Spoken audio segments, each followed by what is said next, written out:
you've been watching the channel for a while, you'll recognize this W124 200 Mercedes. It's the one, if you go back about 2 months, I think it was April, March, somewhere around there, we found it abandoned in a garage for 10 years and we got it towed out and we brought it here to the workshop and we worked through getting it running. In part 1 and part 2 of that video, the videos relating to this particular car. And well, I thought now that it's mostly done, let's do part 3.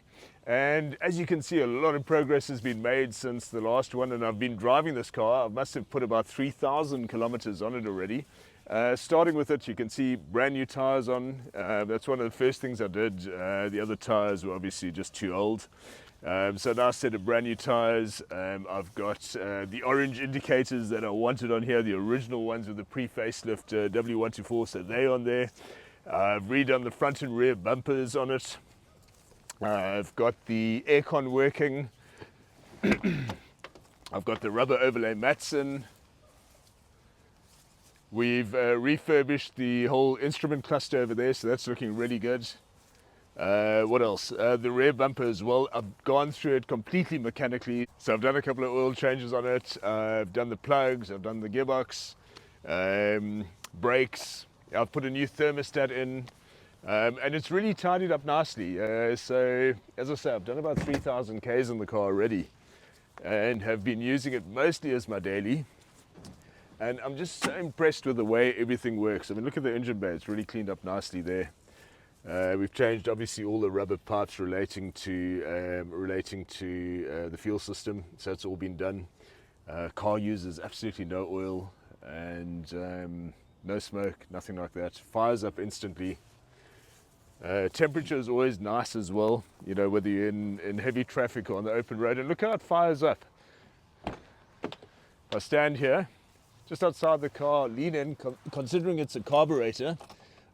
As I lean in and try and turn the key here, steering is locked. Let me undo it. There we go. Okay, so stand outside, and just like that, it fires up. And it starts like that whether it's hot or cold. Absolutely beautiful, this car. Exactly where it should be. And it's ice cold now.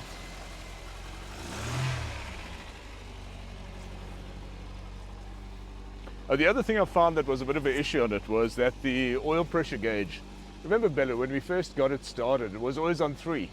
And then we realized, Bella actually pointed out, I thought, yeah, the oil pressure is great on this car. And then Bella actually pointed out that even with the ignition on, without the car running, the oil pressure was on 3. So we changed the oil pressure sender, and that resolved it. So now when it's cold, obviously it's on fast idle now because it is ice cold. But that settles down to the 800 it's supposed to be once it warms up, and then the oil pressure drops to about 1.5, which is exactly where I want it to be. And if I do this, obviously it should go down. Not yet, it's still warming up. So yeah, a lot of work's been done on it, and it's actually proven to be a really lovely car. It runs really nicely, and yeah, we'll take it for a drive, eh? I don't think you've driven it. No, you did in that video where that comparison video. Yeah. Let's take it for a drive.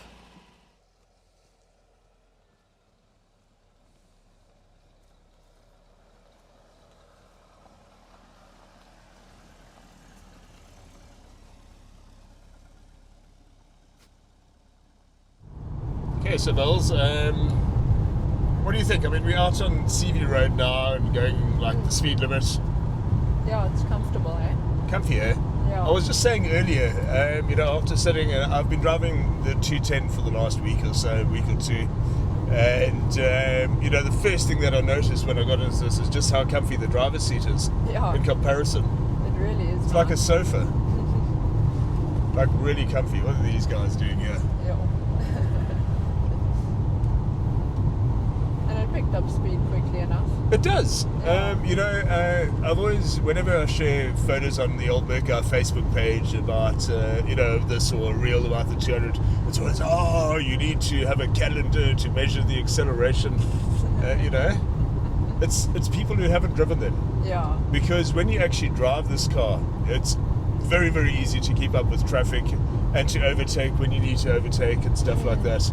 And you know, with me driving it for the last 3,000 Ks, this is part of my commute, this open road, so I'll do 120 along here, and then I'll do traffic, and you know, and my average consumption is around 12 litres per 100 Ks.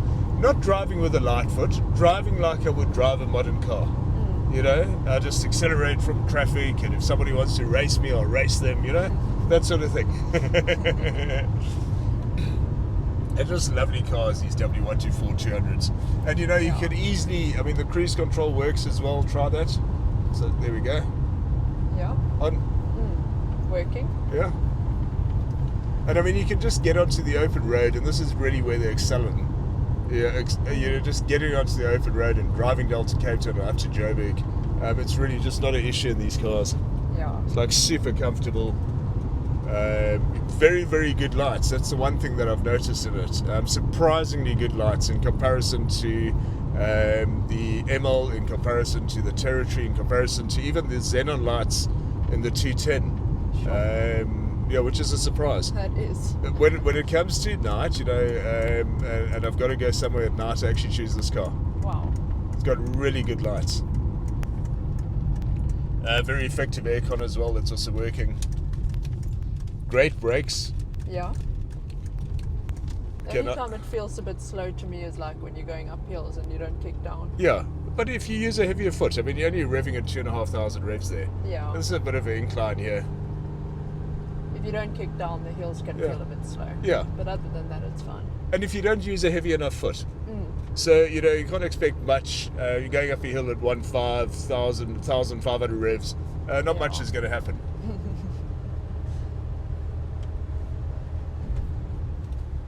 But we got up fine. Yeah, it's fine. I mean, it doesn't feel slow. No. And I just like, you know, it's like super refined in here. Yeah. It really is. It's quiet. It's quiet, yeah. And comfy. The steering wheel's still really nice on this one. Yeah, I mean, zero wear on it. Yeah. And I've seen so many cars with a low mileage. I mean, this has done 280,000 Ks. I've seen so many with a lower mileage that has got a worn steering. So how is that possible? It's weird, eh? Very weird, yeah. Yeah, very weird.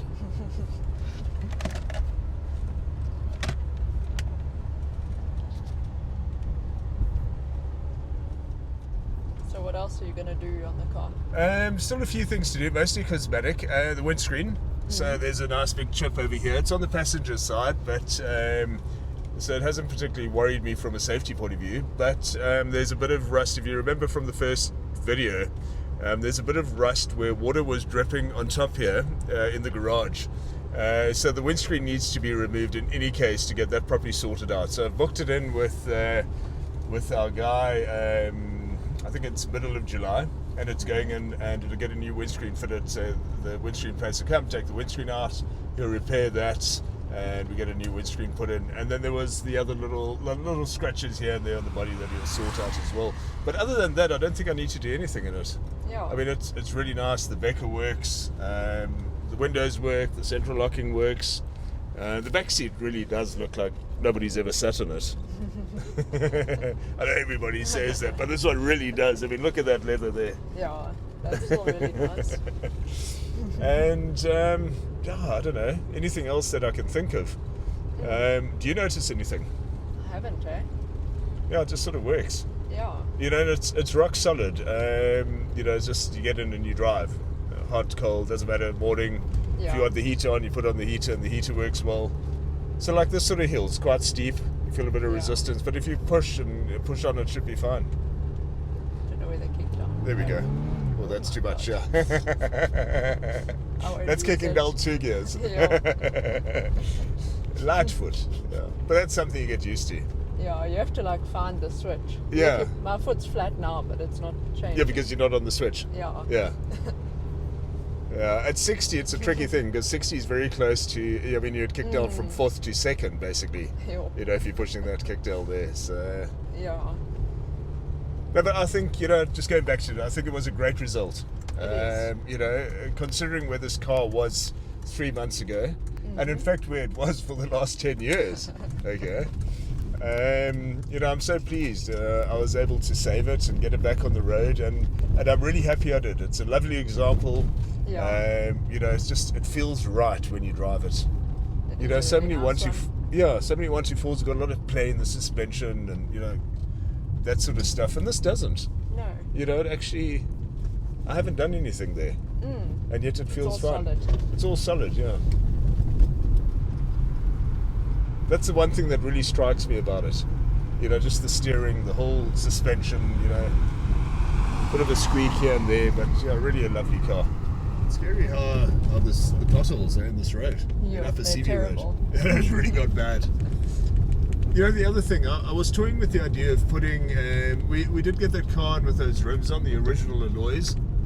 And I thought, you know, I was very tempted before one of our subscribers on the channel, Johannes, bought them from us and had them refurbished.